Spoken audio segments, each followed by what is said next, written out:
కేంద్ర మంత్రి కిషన్ రెడ్డి వ్యాఖ్యలకు మంత్రి పొన్నం ప్రభాకర్ కౌంటర్ ఇచ్చారు. కేంద్ర మంత్రిగా ఉండి ఒక్క రూపాయి కూడా నిధులు తీసుకురాలేదన్నారు. హైదరాబాద్ అభివృద్ధి గురించి మాట్లాడడం విడ్డూరంగా ఉందన్నారు పొన్నం.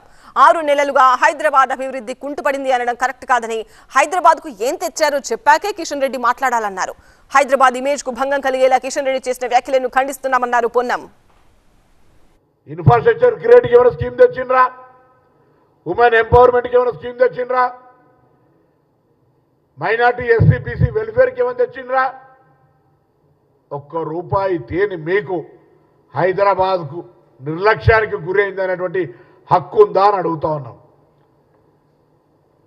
స్మార్ట్ సిటీలో లేదు, అమృత్ పథకంలో లేదు, స్పెషల్ ప్యాకేజీలో లేదు, ప్రాజెక్టు వైజ్ లాభం చేసేది లేదు. హైదరాబాద్ ప్రజలకు